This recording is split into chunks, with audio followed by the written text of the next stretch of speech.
Kashmir files को लेकर विवेक अग्निहोत्री ने आप सब लोगों से झूठ बोला। उस झूठ को बिना क्रॉस चेक किए और बिना फैक्ट चेक किए प्रोपेगेंडिस्ट न्यूज चैनल्स ने आप लोगों के सामने दिखा दिया और आप लोगों को अब ये लग रहा होगा कि द कश्मीर फाइल्स ऑस्कर के लिए शॉर्टलिस्ट हो गई है। ये झूठ कहां से शुरू हुआ और कैसे शुरू हुआ?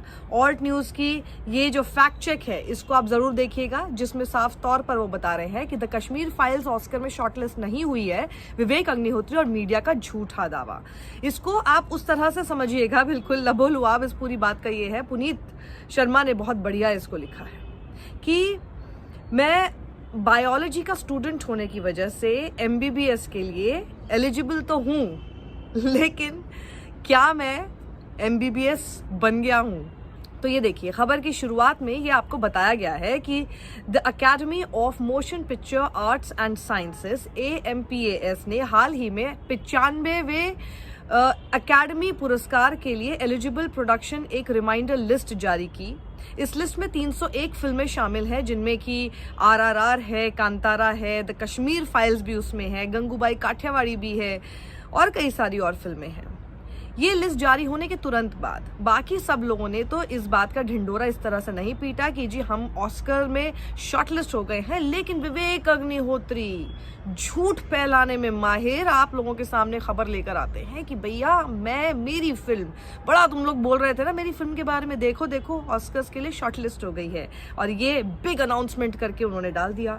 अब ये प्रोपेगेंडिस्ट जितने और न्यूज चैनल्स हैं उनको तो वैसे ही सारी जितनी फिल्मों की लिस्ट थी उन सब में से उठाकर द कश्मीर फाइल्स के लिए आपको झूठ फैलाना था, उन्होंने शुरू कर दिया, जिसमें से द रिपब्लिक है और ऐसे कई और सारे न्यूज चैनल्स हैं। इंडिया टुडे ने भी इस खबर को ट्विटर पे डाला है, टाइम्स नाउ ने भी डाला है। अनुपम खेर कहते हैं deeply humble to see Kashmir files as a film and my name shortlisted in best film and best actor category. अब ये एक और झूठ है, वो भी आगे इस खबर में बताया जाएगा कि कैसे अनुपम खेर, दर्शन कुमार, ये सारे जो इनके एक्टर्स हैं, इनका नाम बेस्ट एक्टर की कैटेगरी में शॉर्टलिस्ट नहीं हुआ है। ये खबर आप लोगों को इन लोगों ने खुद ही कैसे झूठ करके परोसी है। द कश्मीर फाइल्स को अश्लील और प्रोपेगेंडा फिल्म कहने वाले आलोचकों पर मिथुन चक्रवर्ती ने भी अपनी चुप्पी तोड़ के कहा। इकोनॉमिक टाइम्स ने मिथुन चक्रवर्ती के हवाले से कहा, ये बहुत अच्छा लगा कि कश्मीर फाइल्स को शॉर्टलिस्ट किया गया। ये सभी आलोचनाओं का जवाब है। फिल्म को अश्लील और प्रोपेगेंडा बताने वाली ज्यूरी को आज उसका जवाब मिल गया है। ये तो ऐसे बैठे हुए थे लपकने के लिए, क्योंकि इन लोगों को सबसे ज्यादा दिक्कत इस बात की हो गई कि इनकी प्रोपेगेंडिस्ट फिल्म को प्रोपेगेंडिस्ट कैसे कह दिया। लोगों ने फिल्म को पसंद किया है और यही उनका जवाब है।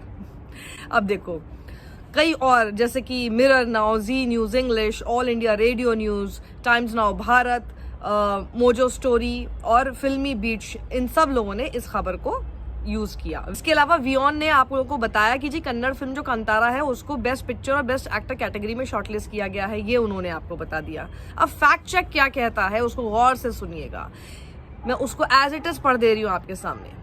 फैक्ट चेक में ऑल्ट न्यूज ने बताया कि यहां ध्यान देने वाली बात यह है कि the academy of motion picture arts and sciences द्वारा जारी की गई लिस्ट का टाइटल है reminder list of productions eligible for the 95th academy awards.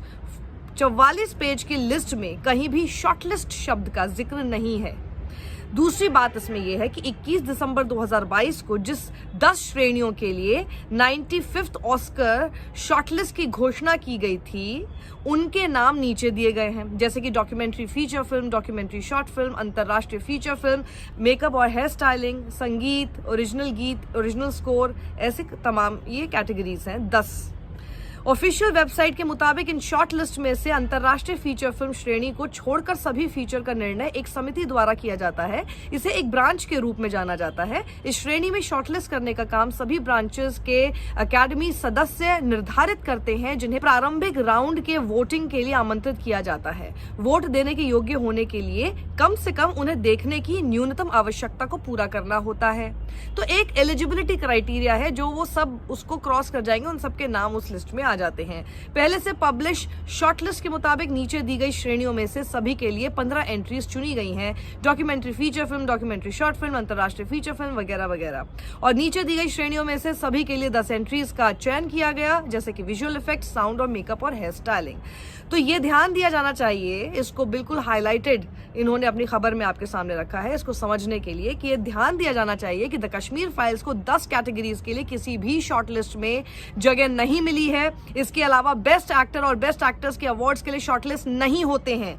इसलिए द कश्मीर फाइल्स के निर्माताओं द्वारा दिए गए ये जो दावे थे उसके ठीक उलट अनुपम खेर या पल्लवी जोशी को इस श्रेणी के लिए शॉर्टलिस्ट किए जाने का कोई सवाल ही नहीं होता है। भारतीय एंट्रीज की बात करें तो Gujarati film Chhello show international feature film श्रेणी में भारत की ऑफिशियल एंट्री है। एस राजमौली की RRR फिल्म के ट्रैक नाटू नाटू को बेस्ट ओरिजिनल सॉन्ग की श्रेणी में, साथ ही 2 भारतीय फिल्में ऑल दैट ब्रीथ्स को द डॉक्यूमेंट्री फीचर फिल्म और द एलिफेंट विस्परर्स को डॉक्यूमेंट्री शॉर्ट फिल्म की श्रेणी में शॉर्टलिस्ट किया गया है। वहीं रिमाइंडर लिस्ट वर्सेस शॉर्टलिस्ट का मतलब क्या होता है, अब इसको गौर से सुनिएगा। ऑल्ट न्यूज द्वारा भेजे गए एक मेल के जवाब में पुरस्कार प्रशासन, सीनियर मैनेजर, मेंबर रिलेशन और ग्लोबल आउटरीच माइकल बेनेडिक्ट ने उन्हें बताया कि रिमाइंडर लिस्ट उन सभी योग्य फिल्मों की लिस्ट है जो जनरल एंट्री यानी बेस्ट पिक्चर और क्राफ्ट श्रेणियों के लिए दर्ज की गई हैं। दूसरी ओर शॉर्टलिस्ट फिल्मों की एक लिस्ट है जो विशिष्ट श्रेणियों में अगले राउंड में आगे बढ़ी हैं। पुरस्कार कुल 24 श्रेणियों में दिए जाते हैं, उन सभी के पास शॉर्टलिस्ट नहीं है। और पूरी नियमों की क्या पूरी लिस्ट है वो इसमें आप देख सकते हैं। यानी विवेक अग्निहोत्री, अनुपम खेर और अन्य लोगों के ट्वीट और मीडिया रिपोर्ट्स में द कश्मीर फाइल्स को शॉर्टलिस्ट किए जाने का दावा बिल्कुल झूठा है। और इसके अलावा फिल्म क्रू द्वारा किया गया ये दावा भी झूठा ही है कि कुछ एक्टर्स को बेस्ट एक्टर्स के अवार्ड के लिए शॉर्टलिस्ट किया गया है, क्योंकि बेस्ट एक्टर्स के अवार्ड के लिए कोई शॉर्टलिस्ट नहीं है।